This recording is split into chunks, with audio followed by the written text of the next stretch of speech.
여러분 안녕하세요. 제가 오랜만에 여러분들을 뵙게 되었습니다.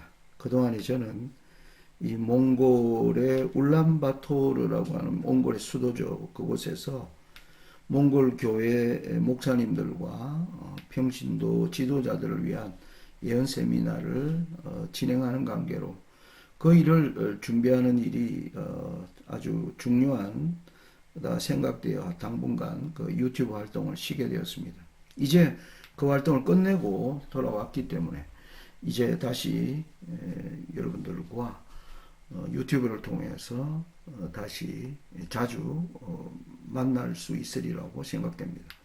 오늘 제가 예전에 공부했던 내용의 마무리 부분을 좀 더 다루어야 될 필요가 있어서 제가 13번째 에피소드로 그 제목을 신원하시는 심판이라 제목을 붙였습니다. 여러분, 이 신원한다는 뜻은 뭡니까?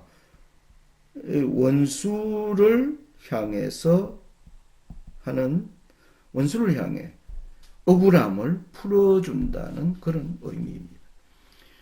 계시록 18장에요. 여러분, 계시록 18장에 짐승을 타고 있는 음녀를 큰성 바벨론이라 하는 것을 우리는 이미 공부를 했고, 이 큰성 바벨론의 심판이 부의 붕괴이고, 이 부의 붕괴를 설명하면서 하나님이 20절에 이렇게 말씀하고 있다는 겁니다.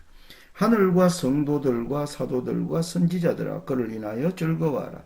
하나님이 너희를 신원하시는 심판을 그에게 하셨습니다. 신원하시는 심판. 그게 뭐냐면 어벤지, 복수를 해주다. 성도들의 억울함을 풀어준다는 그 심판이 바로 부의 붕괴로 하나님이 설명하고 있다는 것입니다. 이게 무슨 의미일까 하는 것입니다. 계시록 6장에 보시면 일곱 인을 뗄 때 그 일곱 인 가운데 참된 하나님의 백성들의 모습이 기록되어 있는 곳이 6장 9절로 11절의 말씀인데요. 그 내용을 읽어보면 이렇습니다. 내가 보니 하나님의 말씀과 저희의 가진 증거를 인하여 죽임을 당한 영혼들이 제단 아래에 있어 큰 소리로 불러가로되 거룩하고 참되신 대주제여 땅에 거하는 자들을 심판하여 우리 피를 신원하여 주지 아니하시기를 어느 때까지 하시려나이까. 성도들이 하나님 우리의 원수에게 우리의 억울함을 풀어주지 않는 이 사태를 어느 때까지 우리가 이렇게 견뎌야 됩니까? 라고 성도들이 기도하는 거예요. 그때 하나님의 대답이 뭡니까? 각각 저희에게 흰 두루마기를 주시며 가라사대. 그들에게 구원을 받았다는 표징을 주시지만 그들에게 하시는 말씀은 아직 좀 더 기다려라. 잠시 동안 쉬되 너희 동무종들과 형제들도 자기처럼 죽임을 받아 그 수가 차기까지 하라 하시더라. 여러분, 예수님의 십자가와 부활과 성천 이후 2000년의 하나님의 백성의 역사에서 보면 그들이 참으로 사탄에게 쫓기며 그리고 핍박당하며 하나님의 말씀으로 인해서 그들이 받는 고난의 시대가 얼마나 장과했고 마지막 이 시대까지 온 땅이 사단의 기만에 사람들 모든 사람들이 속고 진리를 가진 백성들은 끝까지 뭡니까? 죽임을 당하기까지 어려움을 당하는 이를 하나님 말씀하시면서 너희 형제 친구들도 그와 같은 상태에 빠지게 될 것이다.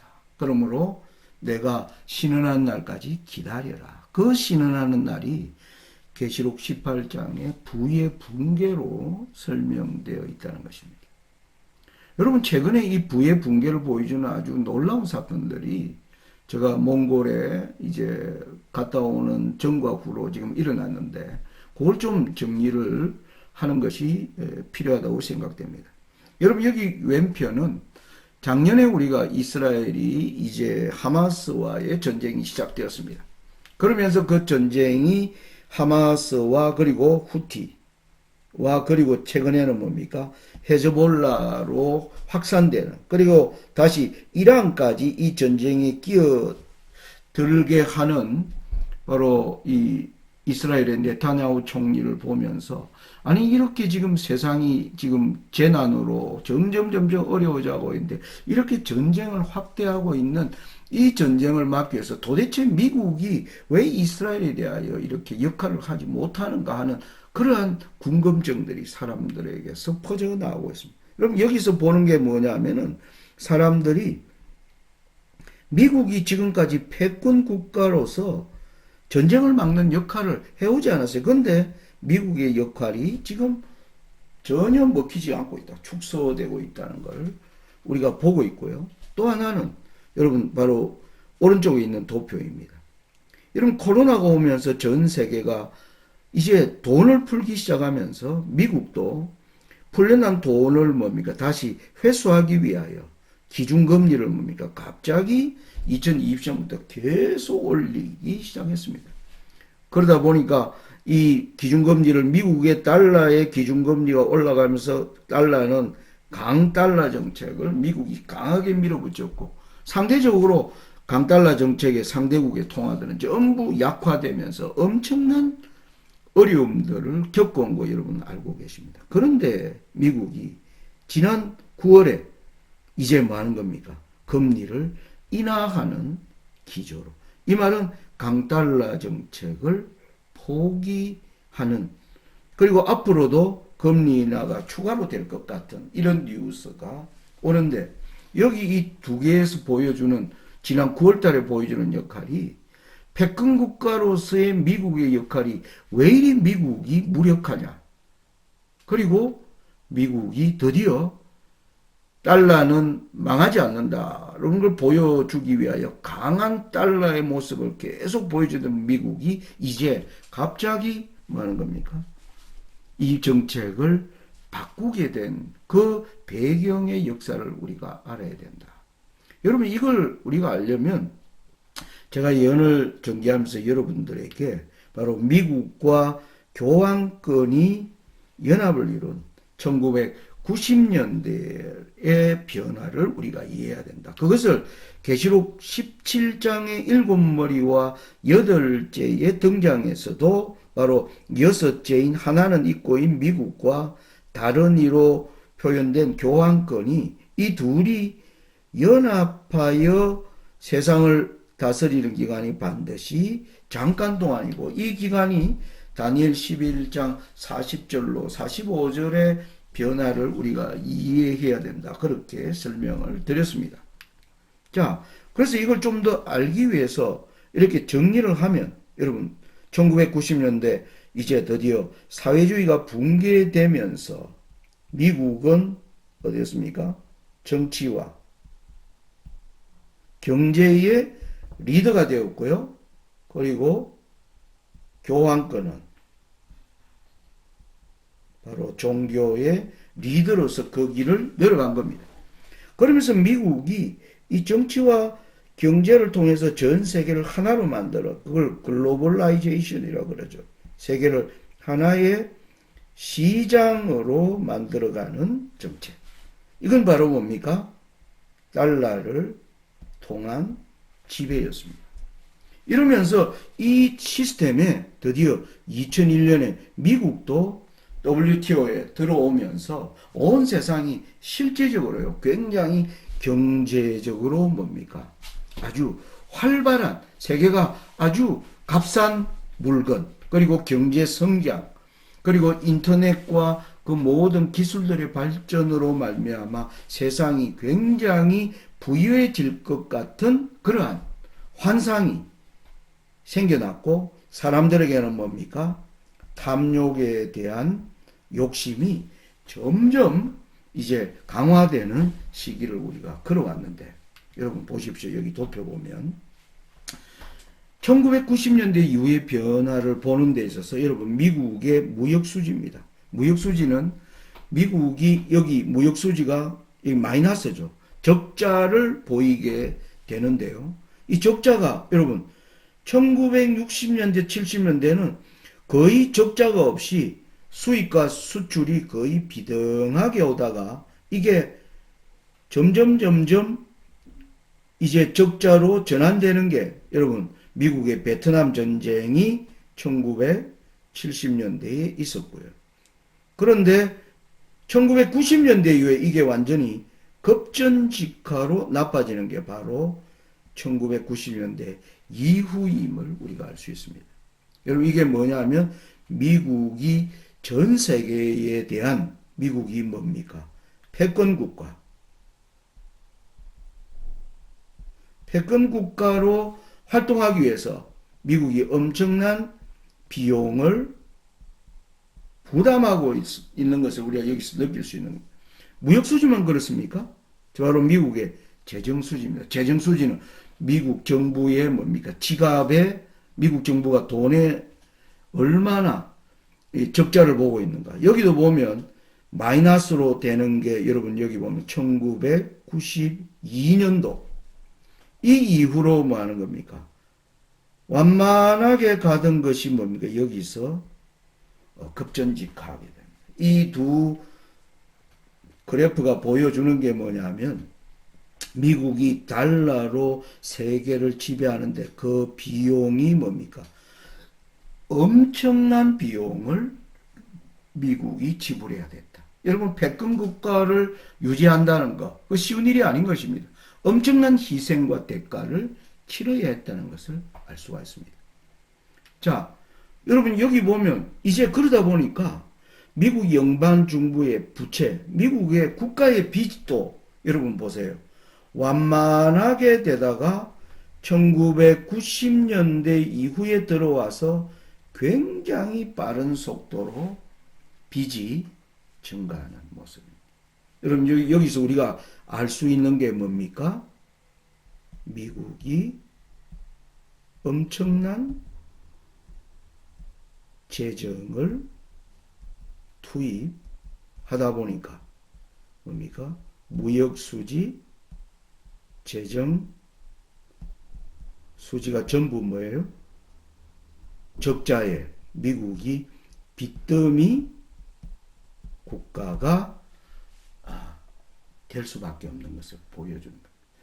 이런 상태에서 미국이 이제 큰 사건이 일어난 게 바로 2008년 미국발 금융위기입니다. 이때 미국의 뭡니까? 뉴욕의 월스트리트가 붕괴되는 엄청난 사건이 일어났습니다.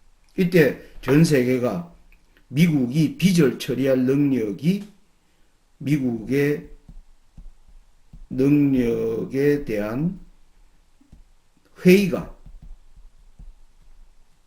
늘어난 시점입니다. 이때 이 미국이 일단 붕괴되는 것을 막기 위하여 일어난 게 뭡니까? G20 체제입니다. 이 G20 국가들이 미국 국가가 채권을 발행하면 계속 미국 이제 국가가 돈이 없으니까요. 국가가 돈이 없으면 하는 활동이 뭡니까? 결국 채권을 발행해서 돈을 확보해야 됩니다. 그래서 G20 국가가 전부 발벗고 나서서 미국 채권을 사주면서 이 위기를 가까스로 넘어갑니다. 그런데 제가 여기 2013년 시진핑의 1대1로 정책을 제가 여기 꼽은 이유가 뭐냐면 여러분 여기 보시면 시진핑이 언제 중국 국가주석으로 시작되었냐면 바로 2013년에 시진핑이 국가주석으로 올라오면서요. 중국이 여러분 2013년 이때만으로 미국 국채를 1조가 넘는 1조 거의 3천억 달러에 해당하는 미국의 채권을 계속 사준 겁니다. 그 이전에는요. 그런데 시진핑이 올라오면서 미국이 어려운데도 뭐 하는 겁니까? 국채 규모를 줄이기 시작합니다. 그 말은 미국 채권을 사주지 않는다. 다른 말로 하면 중국이 미국과 뭡니까? 대척하는 자리로 이제 바뀌게 되는, 이렇게 미국에 대항하는 그러한 형태가 이때부터 나타난 것을 볼 수가 있습니다. 여기 도표 보십시오. 차이나가 지난 14년 동안 어떻게 미국 채권을 줄였는가? 여러분 이전에 보면 여기 보세요. 년부터 2010년 후반까지는 계속 국채를 사줬잖아요. 그런데 그 이후로는 뭐 하는 겁니까? 국채를 줄여가는 기조로 바뀐 겁니다. 여러분, 이 그림이 그걸 잘 보여주고 있죠. 2014년에 약 1조 3천억 달러였는데 지금은 7천억 달러밖에 되지 않습니다. 2024년 현재는 완전히 줄어드는 모습. 그러니까 제가 이걸 더 여러분들에게 효과적으로 설명해서 일본과 이제 비교할 수 있는 자료를 제가 찾아서 여기 올려놓았습니다. 자, 이게 일본입니다. 일본은요, 계속 미국 국가의 채권을 말입니까?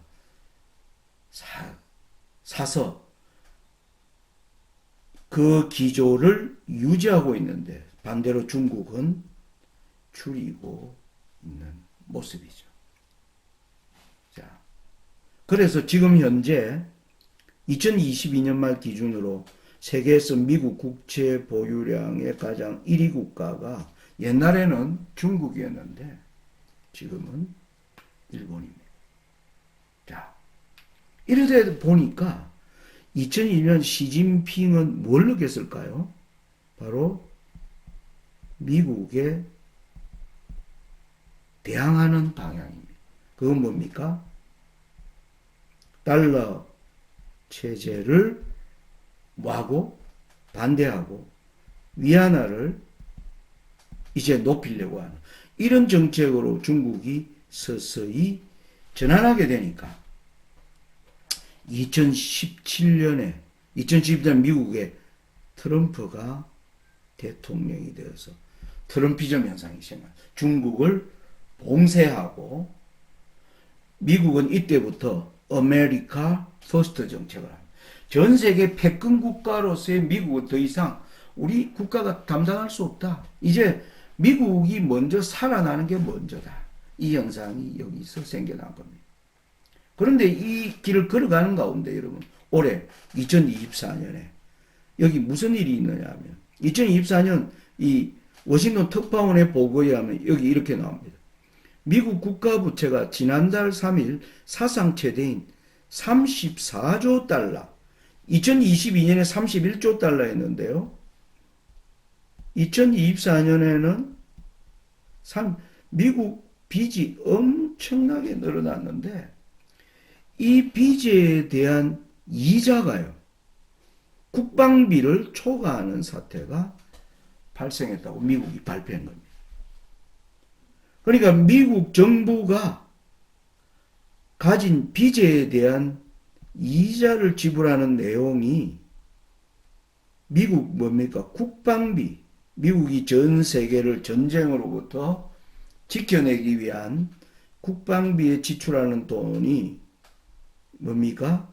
예전에는 이자가 낮았는데 이게 역전돼서 이자가 오히려 국방비를 초과하는. 그러면 미국 정부가 심각한 뭡니까? 재정 위기에 감당할 수 없는 위기에 빠졌다는 것을 보여주는 현상입니다. 여러분 이제 한 40일 정도 있으면 미국의 대통령이 선출됩니다. 누가 되든 간에 이 문제의 해법을 역전할 방법은 없습니다. 자, 이런 가운데 올해 들어와서 여러분 비트코인이 여러분 주간조선 기사입니다. 2024년 1월 11일 암호화폐 역사의 한 획을 끈 날로 기억될 것이다. 이날이 뭐냐면 비트코인이 현물 ETF로 승인된 날이기 때문이다. 여러분 ETF가 Exchanging Trading Fund라는 뜻입니다. 그러니까 암호화폐가 실물화폐로 교환되는 그 실물시장에 정식으로 인정되었다.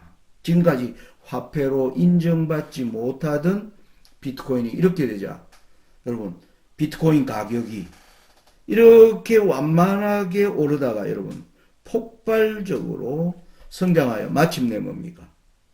올해 1억 원이 넘는 2024년 3월 11일에 드디어 비트코인 한 코인 가격이 1억이 넘는 돈이 된 겁니다.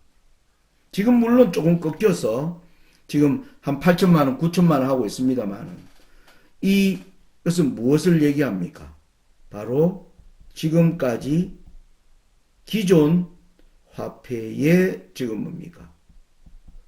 불신이 이제 걷잡을 수 없이 미국 달러는 그래도 믿을 수 있다고 하는 이것마저도 뭡니까? 무너지는 것을 나타냅니다. 최근에는 이더리움마저도 ETF 승인을 받게 된 겁니다. 여러분 이건 무슨 뜻일까요? 이런 암호화폐에 돈이 몰린 어떤 돈이 몰릴까요? 여러분 바로 슈퍼리치 오늘날 엄청난 부를 가진 수백조 원의 자산을 얘기한 이 슈퍼리치들이 드디어 뭡니까? 암호화폐를 그들의 가치를 많은 저장하는 수단으로 인정하기 시작했다.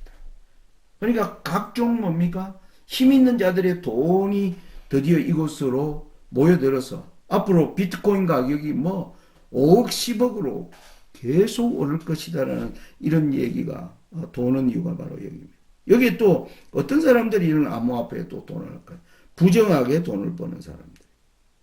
예를 들면 마약, 성매매, 뭐 이렇게 부정하게 돈을 번 자들이 자기의 돈을 은닉하는 수단으로 드디어